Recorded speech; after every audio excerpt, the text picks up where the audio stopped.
Good morning, sir. In today's class, we discuss about how the reactive power which depends the voltage. That means how this voltage which gets dependence on the reactive power. So thereby we can relate how the reactive power and the voltage get related. Okay.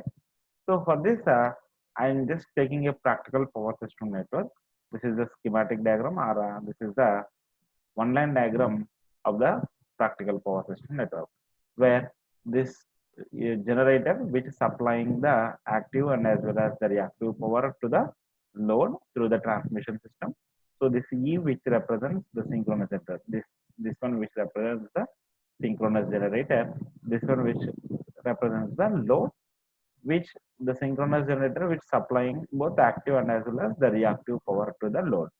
So V is nothing but the voltage across the load, that is terminal voltage, and this R and X which represents the resistance and as well as the reactance of the transmission system respectively. And this is the vector diagram of the power system network which shown in the above. Okay, there are two vector diagrams shown here. First vector diagram which is shown for the lagging current, and the second one which shows the vector diagram for the leading current. Now if we observe just for the above case, we can draw the vector diagram like this. So here first I am taking the V as the reference phase. This one is the V. V I am taking as a reference phase. Okay. So with respect to this reference phase, the current which is lag behind. Why? Because for the first case I have considered it as lagging current. So in the case of lagging current, always current lag behind the voltage with some phase angle phi. So if this is the terminal voltage, if we take the current which lag behind the terminal voltage by an angle called phi. Now there is this is the terminal voltage. Okay, in order to calculate this generated voltage E, there will be some voltage drop in the transmission system, both due to the resistance and as well as the reactance. So the terminal voltage V plus the voltage drop due to the resistance and as well as the voltage drop due to the reactance, which gives rise to the generated voltage E. And the voltage drop due to the resistance, it is the this vector which is nothing but the voltage drop due to the resistance, and this vector which is drawn in parallel to the current vector.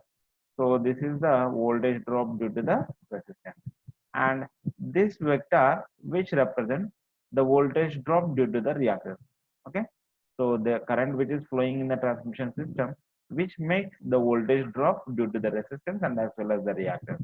So if you add these two vectors, then this vector addition of IR and IX, which gives rise to the voltage drop due to the impedance.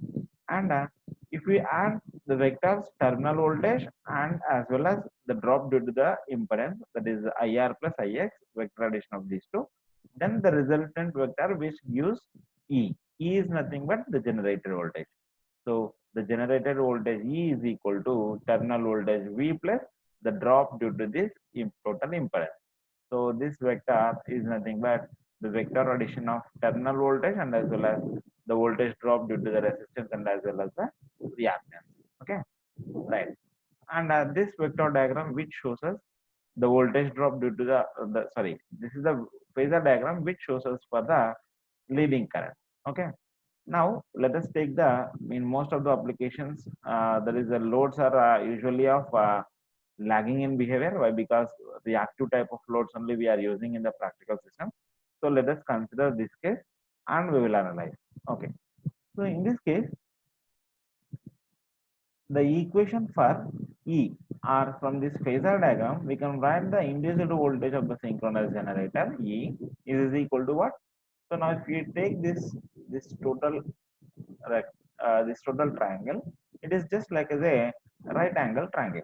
So this is one side and this is one another coil side, that is sorry one another triangle side, and this is hypotenuse. So this hypotenuse E square is equal to what we will have, this total one. So this total one which is equal to, it is a combination of OA plus AB plus BC. So that is what written here, OA plus AB plus BC whole square plus this total one. So this total one is equal to what? What is this total one? DC or CD? CD square. So this whole square plus this whole square is equal to this hypotenuse square. This hypotenuse which is equal to what? E square we have. So from this vector diagram, what is this OA length? OA is nothing but terminal voltage V. And what is this length? AB is equal to, AB is equal to IR cos phi. How we will get this IR cos phi? Actually, if we take this triangle, okay, the phase angle between this AB and as well as IR is nothing but phi only. Why? Because this is a vector which we drawn in parallel to this current vector. So the phase angle between these two vectors is equal to how much we will have? Phi in degrees only. Okay. So this opposite side which is can be written as IR sin pi, and this adjacent side which we can write it as IR cos pi. So the length AB which is gives the value of IR cos pi.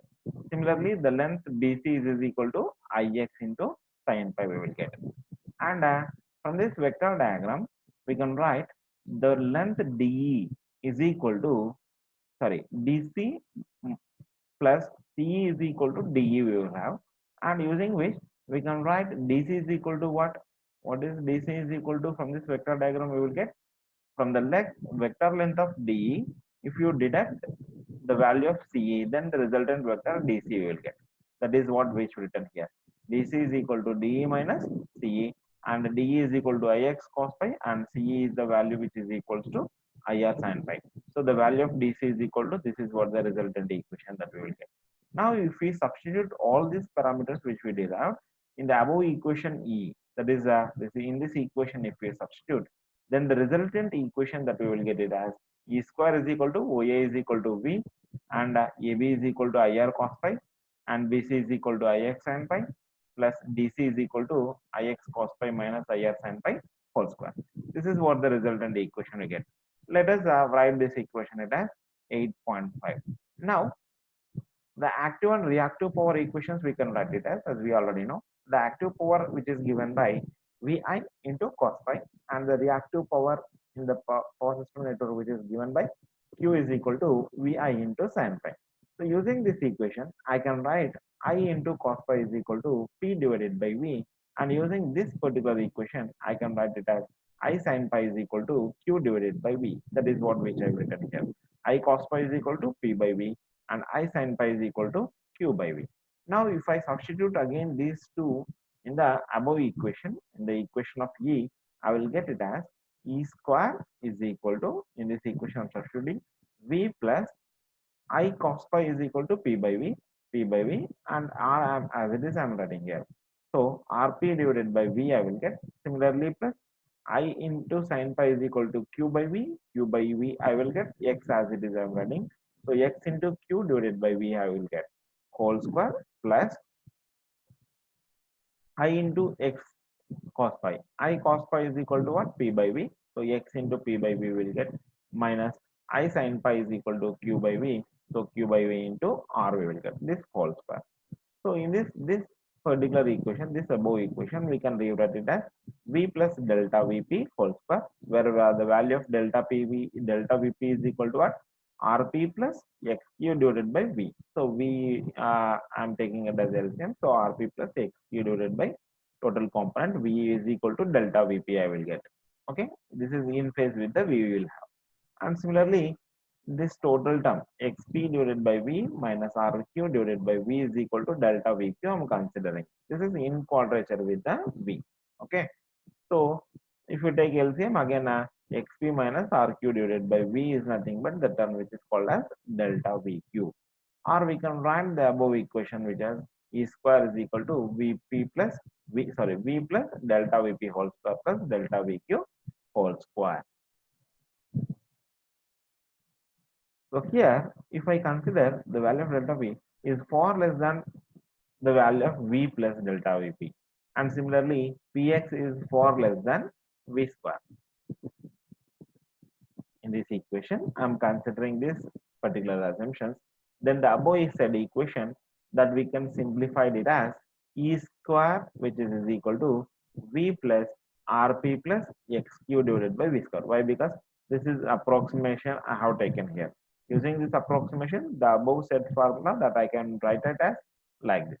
Similarly, E minus V is equal to, from this one, E minus V is equal to, that is a square and square together get cancelled in this above equation. E minus V, if you send to the left hand side, E minus V is equal to RP plus XQ divided by V. And this total value which is equal to what? Delta Vp. Right. Therefore, the arithmetic difference between the voltages E and V is equal to approximately what we can write it as.